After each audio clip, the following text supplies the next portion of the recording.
Have you ever noticed something strange about relationships?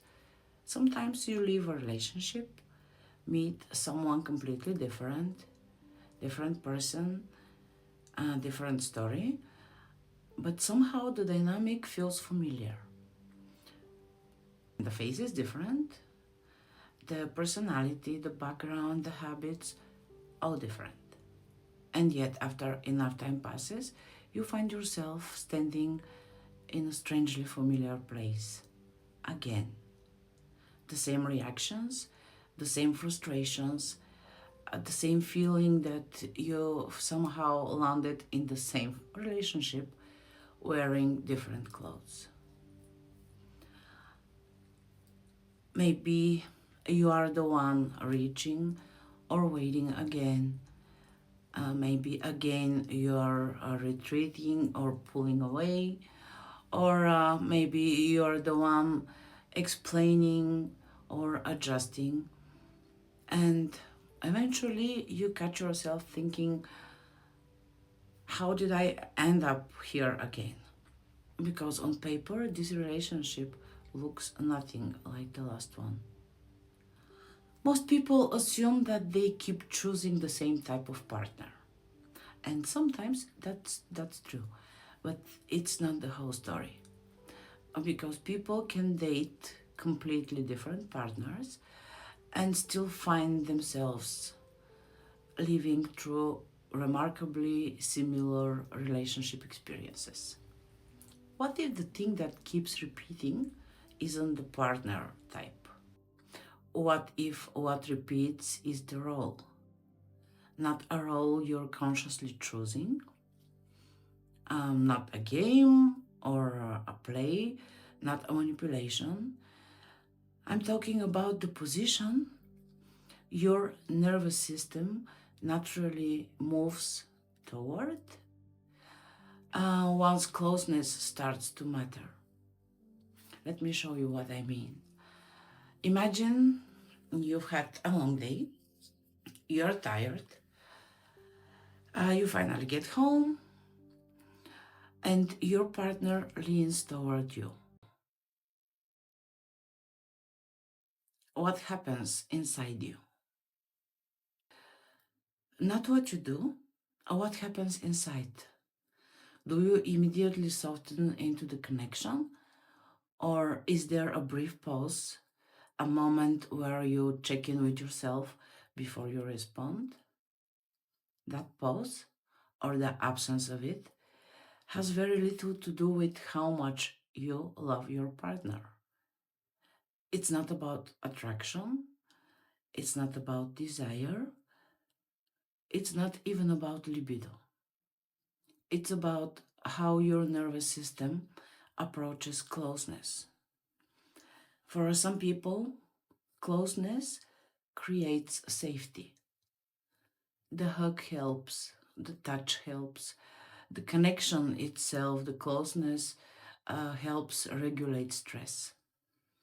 Other people, though, need a moment first, not because they love their partner less, not because they're rejecting them.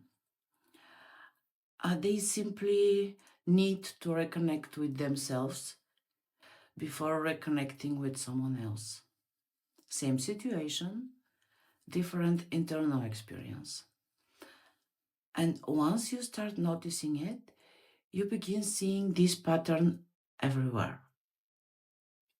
Actually, there are two main recurring ways people seem to approach closeness.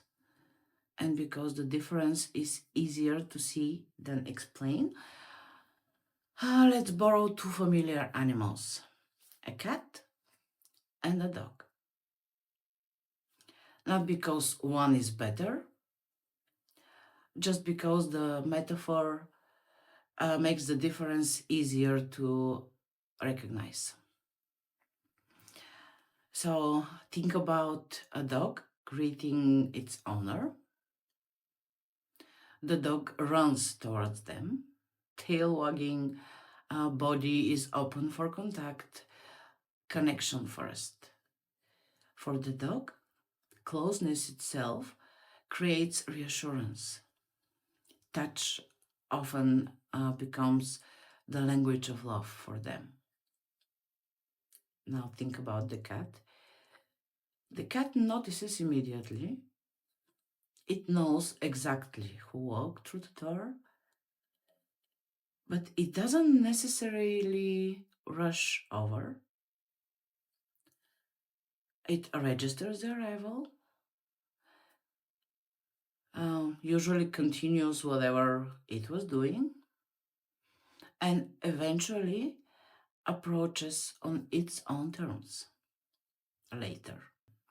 Because for the cat, closeness doesn't begin from the outside, it begins internally through alignment, through mental engagement, and then connection follows. Both are happy to see they're human. Both are expressing affection. They're just expressing it differently. And that difference becomes important once intimacy begins. When uncertainty appears in a relationship, dogs often move toward connection, toward closeness. Touch confirms love. Dogs often experience closeness as calming. Cats often experience space as regulating. Neither response is wrong, neither is more evolved. They are just different. What is also interesting is that both are offering what they themselves value most: connection or space. And because of that, misunderstandings happen very easily.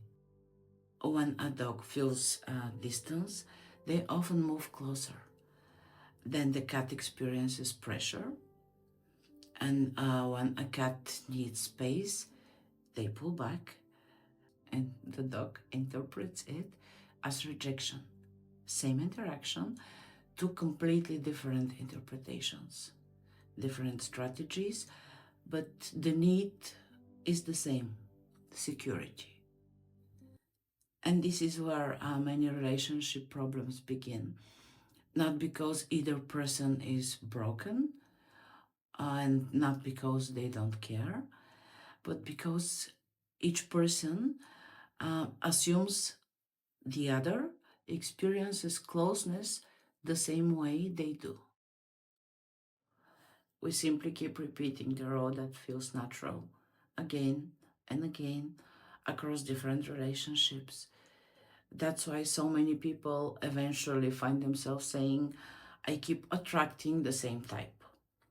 And then sooner or later, they start asking different questions. Why I am always the one who needs more?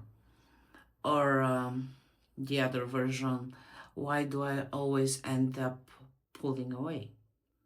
But sometimes the repeating element isn't the person across from you, it's the position you automatically occupy in love.